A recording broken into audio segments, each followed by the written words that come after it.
What's up guys, it's Tommy here and welcome to a very exciting Liverpool transfer news video because Liverpool are going to be active in the rest of the transfer market. Fabrizio Romano confirmed that, and pretty much that Liverpool already raised £50 million through player sales, and the fact that we are going after Mamardashvili, the Valencia goalkeeper, we went after Zubimendi, indicates that Liverpool will be active in the transfer market. And the Zubimendi transfer is not dead because Paul Joyce confirmed yesterday that two separate sources said and confirmed that discussions on a new contract between Zubimendi and Real Sociedad were proving problematic, and Sociedad are on the receiving end of a game of hardball from the agent of Zubimendi. Zubimendi's agent uses the Liverpool contract offer, which is around 2.5 times more than what Real Sociedad are offering Zubimendi, as leverage in the negotiations, saying that we can still go to Liverpool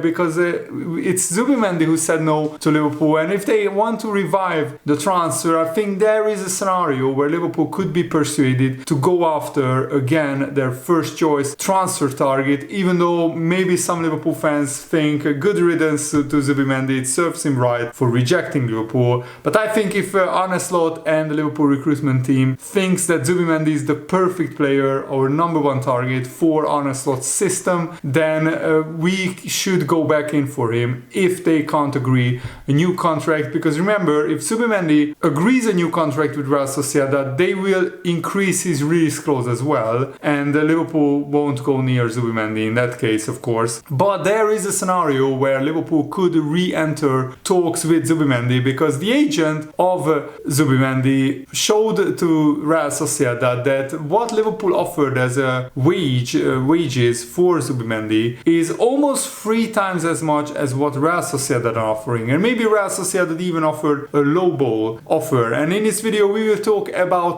the alternatives that Liverpool could go after if this Zubimendi deal doesn't happen, because Liverpool have a lot of defensive midfielders that could fit the profile almost perfectly to what Zubimendi would have brought to Liverpool. And Martin Zubimendi personally phoned up Richard Hughes and he thanked him for all his efforts to bring him to Liverpool in a phone call, which indicates to me that Zubimendi, some part of him still would love to play for Liverpool. Maybe his family, his wife, his kids said, after what they have seen on the news about what is happening in Liverpool and what is happening in England, I'm talking about the riots, obviously, maybe they thought, we don't fancy going to England right now, we should stay at San Sebastian. But Zubimendi's dream is or was to play for Liverpool, because he already said yes to Liverpool. We don't know exactly what happened between Zubimendi saying that yes and of course the rejection ultimately, but probably it was Zubimendi's family, Zubimendi's close friends said that you should go to Liverpool, but Zubimendi's family maybe didn't fancy going to Liverpool, and also Real Sociedad of course emotionally blackmailed Zubimendi. What is also interesting is that Thiago will leave Barcelona's staff in September, so of course a lot of Liverpool fans joked that we need a number 6, we need a holding midfielder, but I don't think Thiago would come back to Liverpool, even though I would love to see him play on the Arne Slot. He is just too injury prone. So where do Liverpool go from here? James Pearce said that Liverpool don't believe a suitable plan B is on the market, but I think that's just to calm down the rumors, because if Liverpool openly suggests that we are going after another defensive midfielder, then the prices will just go up. Liverpool would like to operate in silence, and it wasn't actually Liverpool who leaked the name of Zubimendi to the press, it was Spanish media outlets. But what we can be certain is Liverpool are working behind the scenes on making transfers. Michael Edwards doesn't do panic buys, and we still have 2 weeks left of the transfer window, so I'm still hopeful that Liverpool will make defensive midfield signing. You know, Liverpool wanted Mario Götze and Julian Brandt, but in the end we ended up with Sadio Mane and Mo Salah. Of course, we turned our attention to Dominik Szoboszlai after we missed out on Mason Mount, who wanted to move to Man United. And these were all transfers that in the end we look back on and say, thank goodness we didn't get Götze, we didn't get Brandt, because Mane and Salah became legends at Liverpool. And Szoboszlai is a much better player than Mason Mount, much more suited to the Liverpool style of play. And James Pearce actually saying that Liverpool simply don't want to show their hand post Zubimendi. After all, when selling clubs know that Liverpool are desperate to sign a defensive midfielder, then the prices go up. What is certain is that Liverpool, in my opinion, absolutely must sign a defensive midfielder. They have to. They can't go into the season with just Varela as our only senior defensive midfielder. Yes, we have Ryan Gravenberch, Curtis Jones, McAllister, and even Bajcetic, who all played in that number 6 role, but they are not classic defensive midfielders. And also, Varela is not the kind of profile that Arne Slot wants. He hasn't started Varela since the first game against Real Betis. And Fabrizio said that Liverpool is planning to make some big transfers in the transfer window. Why would you sell players worth £50 million unless you are going after some big transfers in the transfer window? He said, what I can say is that Liverpool are still exploring several options on the market, but they will not just sign a player for the sake of making a transfer, but if they find the right opportunity, they keep working on ideas and options for sure, which means that we should go and we could go after one of these guys, the defensive midfielder or number 6. A Liverpool fan said, I personally think there's work happening behind the scenes to continue addressing the area the manager had instantly highlighted weeks ago. Arne Slot highlighted the number 6 position as a position that Liverpool need to do business in. He didn't single out any other position in the team, but this defensive midfield spot, Arne Slot wants a transfer, and I think he will get it, because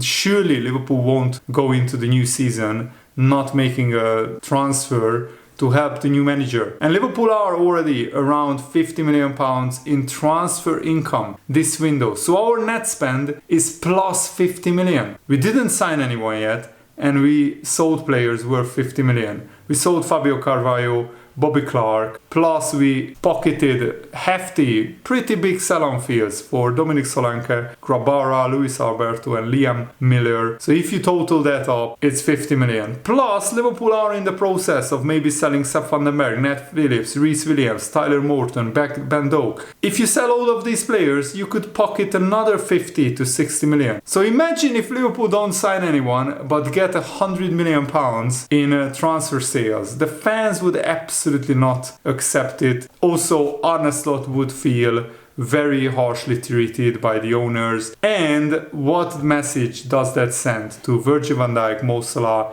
and Trent Alexander-Arnold, who will sit down with Liverpool in the next few months to negotiate a new contract? Liverpool can sit down with them after September begins. So the contract talks being in the background is not a real concern for me, because we have until then, January 1st, to agree new contracts with all 3 of these players. But we need to show ambition in the transfer market. If Trent Alexander-Arnold sees that Liverpool don't make any signings and we sell players worth 100 million from the club, that's not a club that you would want to be desperate to stay at. And if Liverpool want to win, and if Liverpool want to build a squad capable of challenging for the Premier League title, it's absolutely vital to sign a defensive midfielder. One of the main reasons why Liverpool won so many trophies under Jurgen Klopp was the signing of Fabinho. And another Liverpool fan says that we should go after Bruno Guimaraes, even if he costs 100 to 120 million pounds. I mean, Bruno Guimaraes is twice the player of Moises Caicedo, and we already offered 110 million for Moises Caicedo, so why not offer a crazy amount to Bruno Guimaraes? Another guy that Steve Kay, a transfer expert and a journalist, has said that Liverpool are interested in is Porto's Alan Varela. He said this is the guy that Liverpool would want to bring in as the number 6 Argentinian under-23 international, Alan Varela, who plays for FC Porto. Last year Liverpool were linked with him, Michael Edwards and Arne Slot. From what I'm being told today, they absolutely love this player. He's a really good player. They see him as that player to play next to his fellow countryman Alexis McAllister, who they want to play further forward in the 8th position. That's probably his best position. Probably Liverpool would want to play a defensive midfielder next to maybe Alexis McAllister and Dominic Szoboszlai ahead of him, but we could play Curtis Jones and Ryan Gravenberch in the double pivot, but Szoboszlai, Elliott and even McAllister should play play attacking midfielder, because McAllister could be so much more effective in the attacking side of the pitch. Defensively he's not as good as Varela or Zubimendi or even Vatarendo, and going forward he could score a lot of goals and get a lot of assists if he plays in that number 10 position. But I think that position is for Dominik Szoboszlai probably, but we could maybe rotate them in some games. And Steve K correctly points out that Liverpool even wanted Alan Varela when he was at Boca Juniors in 2023, before he went to Porto 1 year ago.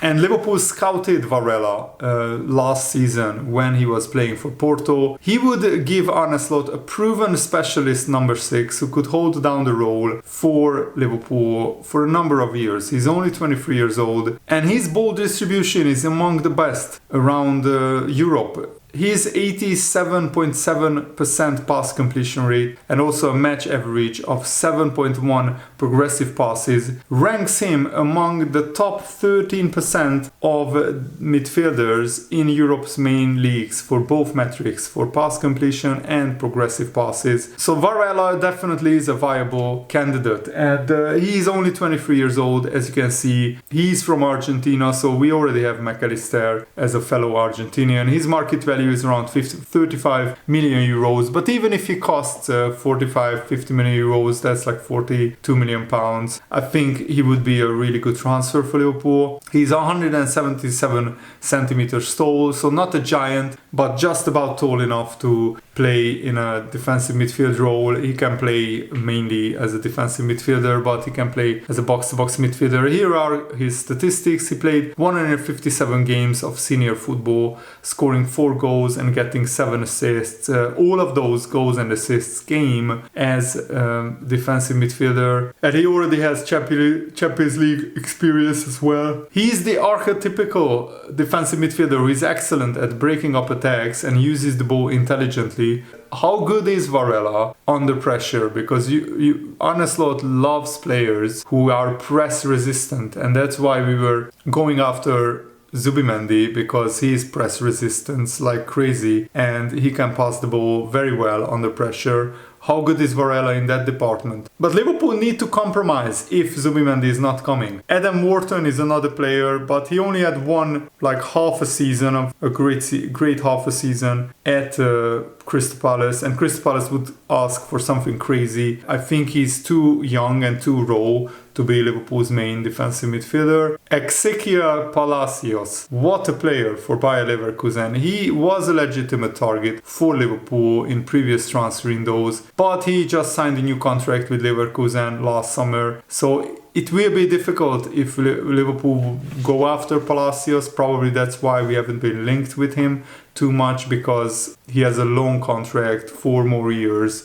So Leverkusen would ask crazy money for him. Ederson is available. He played pretty well against Real Madrid in the Super Cup final. He made some really good runs. The problem with him is he's not really an out-and-out defensive midfielder. He is more of a box-to-box midfielder. He likes to run forward a lot and he likes to attack a lot. So maybe he's not the kind of profile that Liverpool are looking for. Morten Hjulmand is also a big talent at Sporting, but he hasn't played in a top league, so he would be a very risky transfer for Liverpool. I would love Liverpool to get Ederson or Varela. They are my 2 main candidates if the Zubimendi deal doesn't happen. And also Manu Kone, who Liverpool have been linked with previously. I just wanted to mention his name because he has asked Borussia Mönchengladbach to leave, and he would be a very cheap option, but I don't think he's Liverpool standard.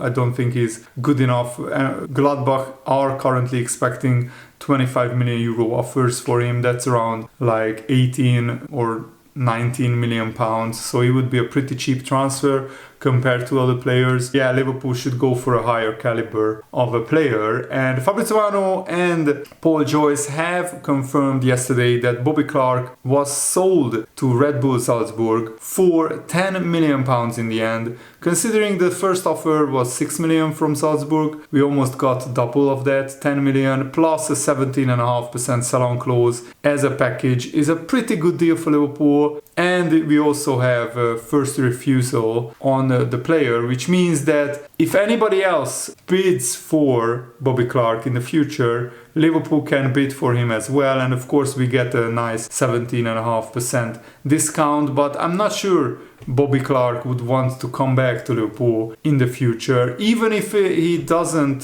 smash it at Salzburg, that doesn't mean this was a good sale, because the development needs many things. And there was a very difficult pathway from Bobby Clark to the Liverpool starting 11, because there were so many, and there are so many midfielders ahead of him. And this also signals to me that Liverpool are still going after a defensive midfielder. Otherwise, why would we keep selling our midfielders like Fabio Carvalho and Bobby Clark, unless we are definitely going to sign a defensive midfielder either in the summer or in the January transfer window. Pep Linders knows how good Bobby Clark is. That's why he signed him for Salzburg. Bobby Clark will be back in England one day, hopefully for a big transfer fee, and Liverpool will get almost 20% of the transfer fee in the future.